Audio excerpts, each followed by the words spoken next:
प्रथम और राध्या की शादी के 7 फेरे पूरे होते ही माहौल खुशियों से भर जाता है। लेकिन जैसे ही विदाई की रस्म शुरू होने ही वाली होती है, तभी अचानक मित्तल हाउस के दरवाजे पर किसी की परछाई दिखाई देती है। सबकी नज़रें उधर जाती हैं और सामने खड़े होते हैं दिव्यम। उन्हें देखते ही पूरे परिवार के होश उड़ जाते हैं। सबसे बड़ा सदमा राध्या और सुजाता को लगता है। राध्या तो दौड़कर सीधे अपने पापा को गले लगा लेती है और फूट फूट कर रो पड़ती है। पापा, आप जिंदा हैं? दूसरी ओर सुजाता की आंखें भर आती हैं।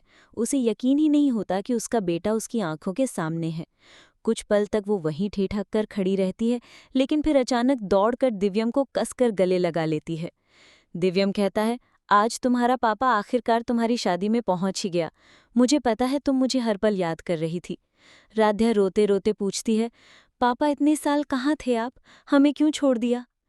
तभी दिव्यम सच बताता है, एक हादसे में मेरी याददाश्त चली गई थी। मैं अपना नाम, अपना परिवार, सब कुछ भूल चुका था। लेकिन आज अचानक सब याद आ गया और मैं सीधा अपनी बेटी की शादी में चला आया। पूरा मित्तल परिवार भावुक हो उठता है। राध्या को उसका पापा वापस मिल गया और सुजाता को उसका बेटा। लेकिन तभी राध्या अपनी माँ राधिका के बारे में पूछ बैठती है। दिव्यम की आंखें भर आती हैं और वो धीरे से कहता है, राधिका अब इस दुनिया में नहीं है। उस हादसे में वो हमें छोड़कर चली गई। ये सुनकर राध्या का दिल टूट जाता है और माहौल भारी हो जाता है। तभी सुजाता बात बदलकर सबको संभालने की कोशिश करती है।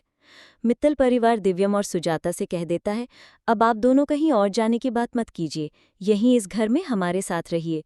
अब राध्या अपनी नई जिंदगी की शुरुआत पति प्रथम और पापा दिव्यम दोनों के साथ करने वाली है। कहानी में दिव्यम की एंट्री ने ऐसा धमाकेदार मोड़ ला दिया है, जिससे आगे का सफर और भी रोमांचक हो गया है।